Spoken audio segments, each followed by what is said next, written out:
এই সমাজের মানুষ খুঁজে ভাইরাল বক্তা, কাকে কত টাকা দেওয়া হলো, কার উপস্থিতিতে কত লক্ষ মানুষ হলো, এটাই কমিটির লোকজন দেখছে। কমিটি খুঁজে ভাইরাল বক্তা, আর জনগণ খুঁজে যে কার সুর ভালো। অথচ এই সুর দিয়ে আপনি কি করবেন? যদি কোরআন সুন্নাহর মাজলিস থেকে আপনি আল্লাহর এবং আল্লাহ রাসূলের যদি কিছু আদর্শই যদি শিখতে না পারেন। ভাই কষ্ট দিলাম আপনাদেরকে? কষ্ট পেলেন কি? বক্তব্য আরো গরম দিব না ঠান্ডা করব? গরম দিতে হবে। আমি তো এমনিতেই গরম বক্তব্য দিই, অটো এটা হয়ে যায়। মঞ্চে কে থাকে উপস্থিত আমি বক্তব্যের সময়, এমপি না মন্ত্রী, ডিসি না ওসি, গুলি করবে না হ্যান্ডকাপ লাগাবে, এটা আমার তখন আর কোনো নিজের সেন্স ঠিক থাকে না। আমি একমাত্র আল্লাহর দাস আর রাসূল সাল্লাল্লাহু আলাইহি সাল্লামের একজন উম্মত, এটাই আমার পরিচয়, আর কিছু নয়। এই কারণে আমার ভয় লাগে না। তবে আমি মানুষ, মানুষ মাত্র ভুল ত্রুটি থাকতে পারে। বলছিলাম হক কথা আপনাকে শুনতে হবে। কুরআন সুন্নাহর অনুকূলে এসে আপনাকে ইত্তিবায়ে সুন্নাতেরই অনুসরণ করতে হবে।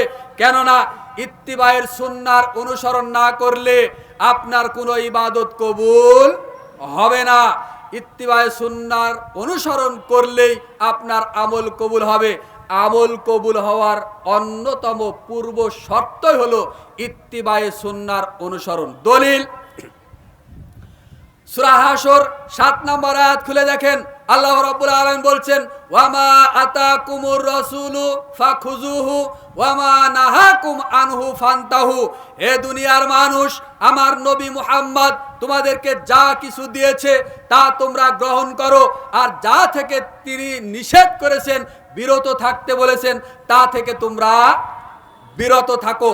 ওয়াত্তাকুল্লাহ, খবরদার তোমরা আমি আল্লাহকে ভয় করো, আমাকে ছাড়া আর কাউকে ভয় করবা না। ইন্নাল্লাহা শাদীদুল ইকাব, নিশ্চয় আমি আল্লাহ শাস্তি দানে অনেক অনেক অনেক কঠোর। সূরা বুরুজের 12 নম্বর আয়াতে একই রকম কথা পাবেন।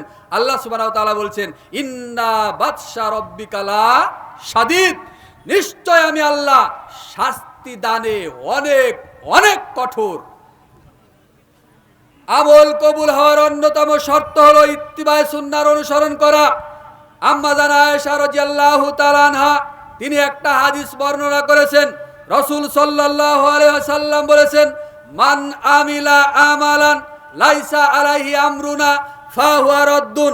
হে দুনিয়ার মানুষ, তোমরা শুনে রাখো, যে আমল আমি নবী মুহাম্মদ করিনি, করতে বলিনি, তা এইটা দিনের মধ্যে গ্রহণ হবে না। ওই আমলটা প্রত্যাখ্যাত, ওইটা প্রত্যাহত, ওইটা বর্জনীয়। এই আমল করলে আমল কবুল হবে না, যে আমলটা আমি নবী নিজেই করিনি এবং করতেও বলিনি। এই হাদিসটি পাবেন সহিহ মুসলিমের মধ্যে 4386 নম্বর হাদিস। আম্মা জান আয়েশা রাদিয়াল্লাহু তাআলা আনহা তিনি আরেকটা হাদিস বর্ণনা করতে গিয়ে বলছেন, রাসূল সাল্লাল্লাহু আলাইহি সাল্লাম বলেছেন, মান আহদাসা ফি আমরিনা হাযা মা লাইসা মিনহু ফাহুয়া রাদ্দুন। হে পৃথিবীর মানুষ, তোমরা জেনে রাখো, তোমরা যে আমল করছো, যে আমল করতে গিয়ে আমার সাথে ইসলামী শরীয়তের সাথে কোনো মিল নেই, আমি নবী নিজে করিনি, করার অনুমোদনও দিইনি, ওই আমলটা যত সুন্দরী হোক, যতই দেখতে ভালো লাগুক, ওই আমলটা প্রত্যাখ্যাত, ওইটা প্রত্যাহত, ওইটা বর্জনীয়, ওই আমল কবুল হবে না। এই হাদিসটি পাবেন সহিহুল বুখারী 2697 নম্বর হাদিস। এই হাদিসটি সহিহ মুসলিমের মধ্যে এক জায়গায় পাবেন 1817 নম্বর হাদিস। এই হাদিসটি সহিহ মুসলিমের আরেক জায়গাতে পাবেন 4384 নম্বর হাদিস। এই হাদিস মিশকাতুল মাসাবির গ্রন্থের মধ্যে পাবেন 140 নম্বর হাদিস। এই হাদিস আপনার মুসনাদে আহমদ গ্রন্থের মধ্যে পাবেন 26092 নম্বর হাদিস। কত দলিল লাগবে আরো বলেন? আপনার আমল যে কবুল হবে না, আপনি যদি ইত্তিবায়ে সুন্নাহর অনুসরণ না করেন, যদি রাসূল সাল্লাল্লাহু আলাইহি সাল্লামের তরিকা অনুযায়ী যদি আপনি সালাত আদায় না করেন, আপনার সালাতও কবুল হবে না। কেন? রাসূল সাল্লাল্লাহু আলাইহি সাল্লাম বলেছেন, সাল্লু কামা রাআইতুমুনি উসাল্লি, তোমরা ওভাবেই সালাত আদায় করো যেভাবে তোমরা আমাকে সালাত আদায় করতে দেখছো। সহিহ বুখারীর 631 নম্বর হাদিস। সম্মানিত দ্বীনী ভাই ও বোন, খুব খেয়াল করে শুনবেন, ইত্তিবায়ে সুন্নাহর অনুসরণ করেই আপনি আমল করবেন, সেই আমল আল্লাহ কবুল করবেন। নইলে কোনো পীরের দোহাই দিয়ে, কোনো বক্তার দোহাই দিয়ে, আজহারি বলেন মাঝারি বলেন, কোন দেশে থেকে এসেছে মাদানি বলেন আর আপনার হাটহাজারি বলেন, কোনো সার্টিফিকেটের ধার আল্লাহ ধারেন না। ইত্তিবায়ে সুন্নাহর অনুসরণ করবেন, তবেই আল্লাহ আপনার ইবাদত কবুল করবে। এর বাহিরে কোনো ইবাদত আল্লাহ কবুল করবে না। কেননা আল্লাহ রাব্বুল আলামিন বলেছেন, ইয়া আইয়ুহাল্লাযীনা আমানু আতিউল্লাহ ওয়া আতিউর রাসূল, হে দুনিয়ার ইমানদারগণ, তোমরা আল্লাহর আনুগত্য করো এবং আল্লাহর রাসূলের আনুগত্য করো, ওয়ালা তুবতিলু আমালাকুম, এবং তোমাদের আমল সমূহ বাতিল করো না। আল্লাহ রাব্বুল আলামিন এখানে সুন্দর একটা ব্যাখ্যা, সুন্দর একটা সমাধান দিতে পারতেন। আয়াতটা যদি এভাবে হতো, হে দুনিয়ার ইমানদারগণ, তোমরা আল্লাহর আনুগত্য করো, আমার রাসূলের আনুগত্য করো, তাহলে তোমরা জান্নাত পাবা, তাহলে তো কথাটা ঠিক ছিল। একেবারে মানা তো কথাটা line by line, step by step সুন্দর ছিল। কিন্তু আল্লাহ রাব্বুল আলামিন আল্লাহর আনুগত্য এবং রাসূলের আনুগত্য করো এই কথা বলার পরে পরের বাক্যে কি বললেন? ওয়ালা তুবতিলু আমালাকুম, তোমাদের আমল সমূহ নষ্ট করো না। তার মানে আয়াতের ব্যাখ্যাটা আপনাকে কয়েক সেকেন্ডে বুঝাই। এই আয়াতের ব্যাখ্যায় মুহাদ্দিসগণ বলেছেন, আল্লাহর আনুগত্য করো মানে আল্লাহর সাথে কাউকে শরীক স্থাপন করো না। আল্লাহ রাসূলের আনুগত্য করো মানে দিনের মধ্যে কোনো বেদাতি আমল করো না।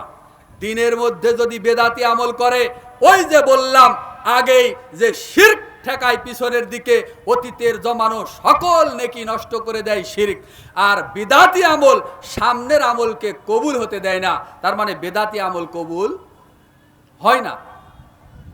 ইত্তিবায়ে সুন্নাহর অনুসরণ করে আপনাকে আমল করতে হবে।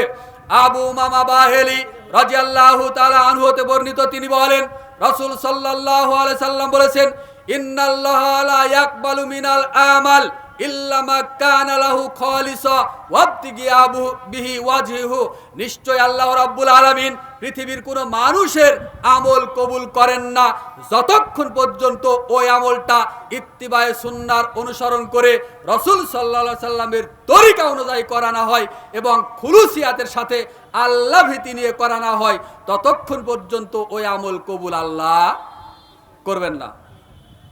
সুনান আন-নাসাই 3140 নম্বর হাদিস, হাদিসের সনদ সহিহ। তার মানে এই হাদিস দ্বারা বোঝা যায় যে ইত্তিবায়ে সুন্নাহর অনুসরণ করা ছাড়া পৃথিবীর কোনো মানুষের আমল কবুল হবে না। ইত্তিবায়ে সুন্নাহর অনুসরণ করবেন কিভাবে? আল্লাহ রাব্বুল আলামিন বড় দুঃখ লাগে, বড় কষ্ট লাগে, 5 ওয়াক্ত ফরজ সালাত আমাদের উপরে ফরজ। কথা বলেন ঠিক কিনা? আমাদের উপরে সালাত কয় ওয়াক্ত ফরজ? 5 ওয়াক্ত সালাত ফরজ। আপনাকে একটা আমাদের এই রাজশাহী অঞ্চলের, এই বাগমারা অঞ্চলের, প্রায় সারা দেশে একই অবস্থা, তারপরে আপনাকে এই বাগমারার একটা আমাদের এলাকার উদাহরণ দিই।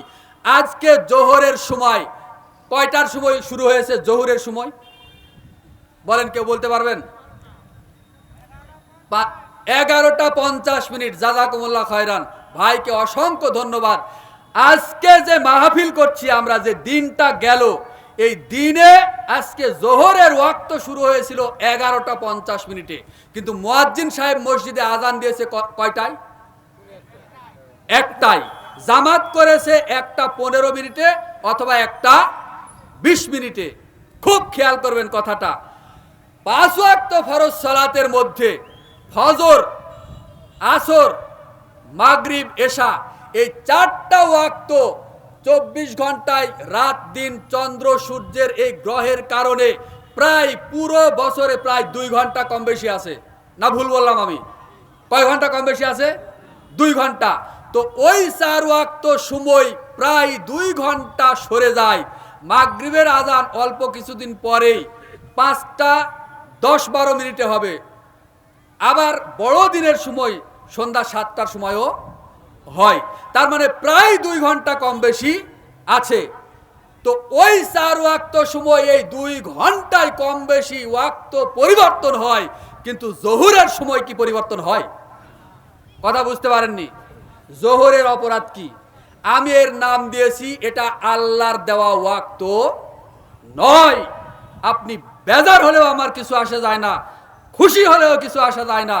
আগেই বলেছি, আল হাক্কু মুররুন, হক সত্য বড় তিতা। কোন কোন মসজিদে ওয়াক্ত শুরু হওয়ার আগে ফজরের আযান দেয়।